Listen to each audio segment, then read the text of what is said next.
byddech chi'n tybio, mae'r Seintiau yw'r ffefrynnau. Queen's Park yn bumed yn adran 2, pedwaredd adran yn yr Alban. Cyfle i'r Seintiau, Draper, mae'n gwyro yn y canol. Hudson yn taro'r gol geidwad, a Hart sydd yno, a'i galon yn curo, mae'n siŵr. Ia, mae'n mynd am y gornel, ond wedyn, mi dylai honna fod yn well gan Hudson i sgorio mwy penderfynol i reid honna yn yr rwyd. Mae'n jyst rhyw flicio neu flacio arni. Routledge, opsiynau. Fel arfer, gan y Seintiau Newydd. Eto, Mullen, mae yna 3 yn disgwyl eto yn y canol. A fe am y gol! Wel, arbediad gan Hart oedd hi. Mae'n cyrraedd dwylo diogel y gol geidwad.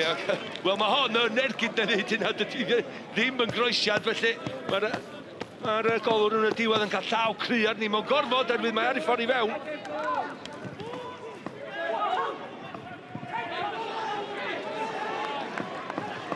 Curtis Roberts, os na gyfle i'r ymwelwyr am ergyd oedd honna, William Roberts. William Motive yma ddrwg dy fi, yn mynd amdani. O ble ddath y Roberts, dwi ddim yn gwybod. O ble ddath y chwaraewyr, o ble ddath y cyfle.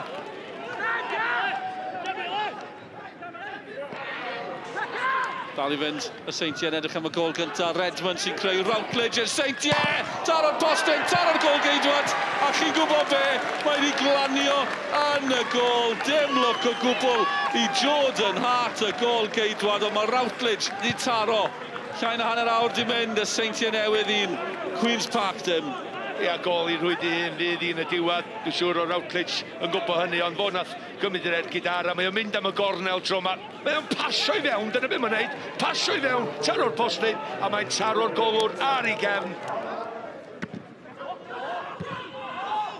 Mae'r Seintiau nawr yn torri'n glir. Mullen, Draper yn y canol, Aaron Edwards yno hefyd. Yw Mullen yn fynd i hun. Draper!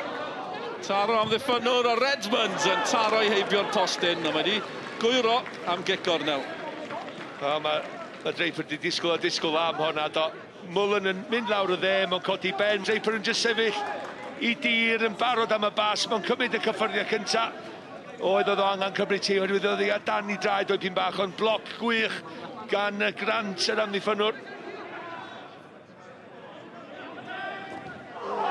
Tackle hwyr gan Routledge. Mae dyfarnwr ar draws yn syth. Edrych chi weld beth ddaw fan hyn. Y dyfarnwr o ddilyn. Yn ei chanol ni, Queen's Park ddim yn hapus. A hynny mae'n gerdyn coch i John Routledge. Bant a fe, mae'n o lawr i 10 dyn am y 10 munud ola.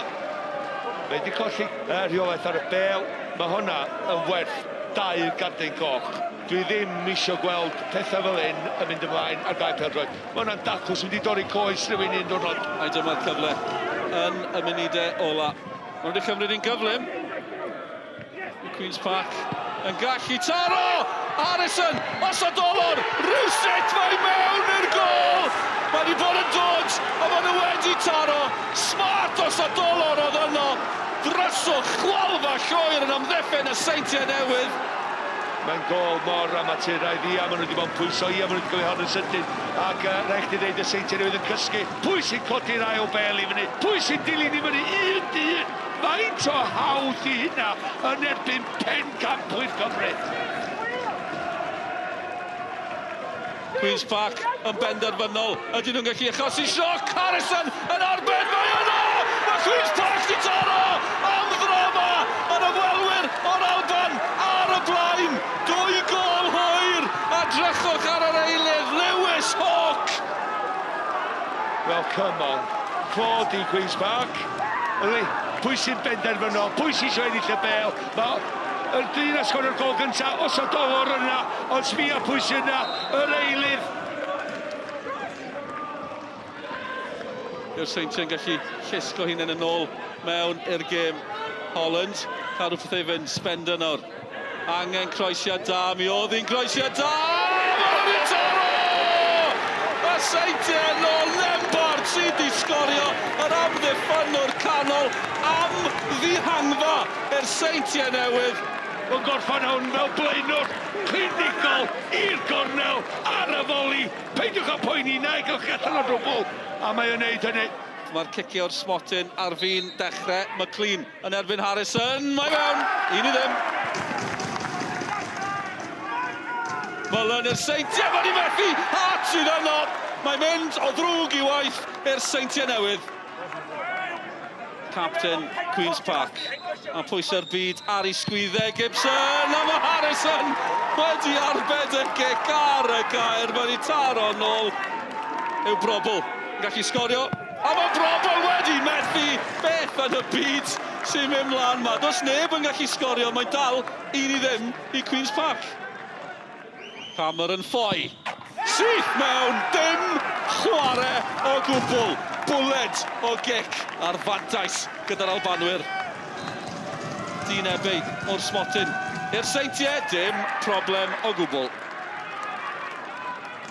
Roberts. Eto dim problem i Curtis Roberts os oedd unrhyw un yn mynd i sgorio. Byddwn ni wedi meddwl bod e'n mynd i daro. Reit, mae rhaid i Marriott sgorio i'r Seintiau. Mor syml â hynny. Marriott i'r Seintiau, mae fe wedi sgorio. Pwysau neu beidio, cic o'r smotyn dda. Sgorio hon, mae Queen's Park drwodd. Josh Peters i'w chymryd i. Peters i Queen's Park, mae'n drwodd! Yr Albanwyr wedi ennill. Queen's Park yn dathlu ar neuadd y parc. Mae'n stori ryfeddol. Well, Scott, commiserations on the loss. What quite happened in that second half?